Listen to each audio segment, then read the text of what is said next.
Heureux d'accueillir Monsieur le Taoiseach chez Aléo ici à Paris pour exprimer une nouvelle fois l'unité et la solidarité avec l'Irlande des 27 pays de l'Union européenne dans le cadre du Brexit. Et nous évoquerons bien évidemment principalement les enjeux du Conseil européen de la semaine prochaine qui a été convoqué par le président Tusk donc, pour le 10 avril. Le rejet par 3 fois de l'accord de retrait par la Chambre des communes, ainsi que le rejet à ce stade de tout plan alternatif, nous mettent sur le chemin d'une sortie sans accord. Et comme l'a décidé le Conseil européen du 22 mars, il revient au Royaume-Uni de présenter un plan alternatif crédible, soutenu par une majorité d'ici au 10 avril, pour l'éviter. Si le Royaume-Uni n'est pas capable, près de 3 ans après le référendum, de proposer une solution qui réunit une majorité, il aura de facto choisi de lui-même de sortir sans accord. Et nous ne pouvons pas éviter l'échec à sa place. Ce plan doit-il être de nouvelles élections, un référendum, une solution différente pour la relation future comme une union douanière?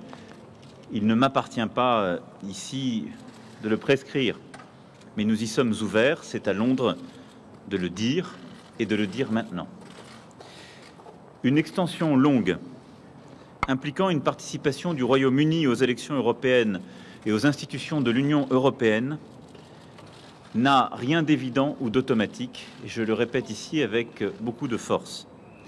Notre priorité, ce doit être le bon fonctionnement de l'Union européenne et du marché unique. L'Union européenne ne peut être durablement l'otage de la résolution d'une crise politique au Royaume-Uni. Nous avons un avenir à construire ensemble dans l'Union européenne et une relation nouvelle à bâtir avec le Royaume-Uni.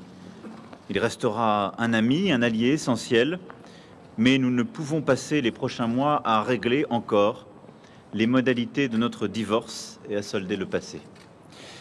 Dans quelques instants, j'évoquerai avec Monsieur le Taoiseach, Leo Varadkar, l'ensemble des options et les conséquences possibles d'une sortie du Royaume-Uni sans accord, la France et l'Irlande étant les 2 pays les plus directement concernés dans l'Union européenne.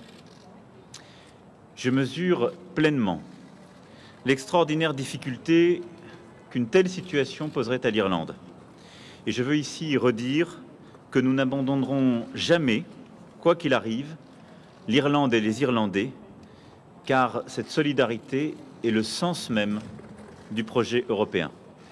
C'est pourquoi notre rencontre aujourd'hui est à mes yeux extrêmement importante. Nous évoquerons également, bien entendu, les sujets relatifs à l'avenir de l'Union européenne et à quelques semaines d'élections essentielles pour le projet européen, plusieurs de nos politiques conjointes. Voilà, mesdames, messieurs, l'objet de cet entretien, amical plus que jamais, mais qui intervient dans un contexte grave.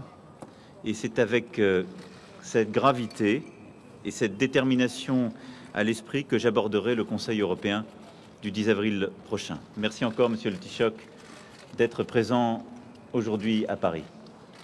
Merci. Bonjour and thank you very much. First of all, thank you very much for your invitation to be here at this very important time, particularly with the Brexit deadline approaching. And I really want to thank you for the invitation to be here in Paris today. And I want to thank you personally and also France for your solidarity with Ireland during this difficult period. À côté de l'Irlande, pendant les négociations, toujours, and we're very grateful for that. This is a good opportunity over the next hour or so to speak one-to-one. We meet regularly, of course, at European Council meetings in Brussels, but this is an opportunity for a conversation one-to-one and also in depth with our teams.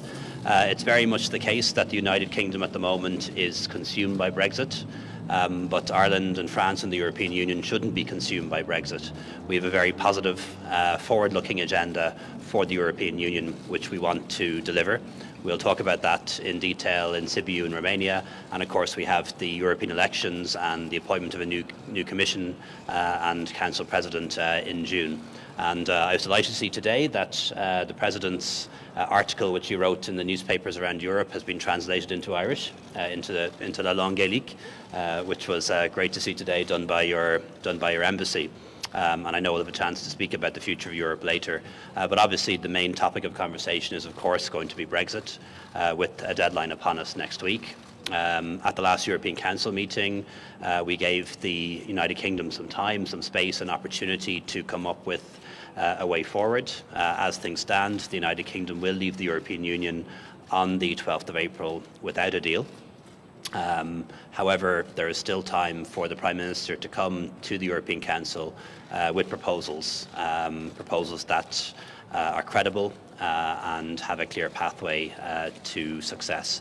And I think we need to be open to any proposals that she may bring forward to us. Obviously, I'd like to speak about what we can do to assist the Prime Minister to secure ratification of the withdrawal agreement, including the protocol in Ireland and the backstop, recognising that the withdrawal agreement cannot be reopened, but if the United Kingdom changes its red lines, we could make changes to the future the declaration on the future relationship. Also, we'll need to consider how we may respond to any request for a long extension, taking into account that will involve the UK participating in the European elections, and we want to avoid a rolling extension. So any extension must have a clear purpose and a clear plan. And of course, we'll need to talk about what we will do in the event of no deal, which will be particularly difficult for Ireland. And from our point of view, we'll want to pursue our twin objectives to protect the Good Friday Agreement, on which peace in Northern Ireland is based, and also to protect the integrity of the single market and the customs union, our single market and our customs union, on which Ireland's economic model, our jobs and prosperity has been based for many decades now. So these are very much our twin objectives should we find ourselves in a no-deal scenario. In terms of bilateral relations, I don't think that relations between Ireland and France have ever been as good as they are now. And I think that after Brexit and in the years ahead, they will deepen further. So thank you again, Mr. President. I confirm. Thank you. Merci à toi, Olivier. Merci à vous. Par là.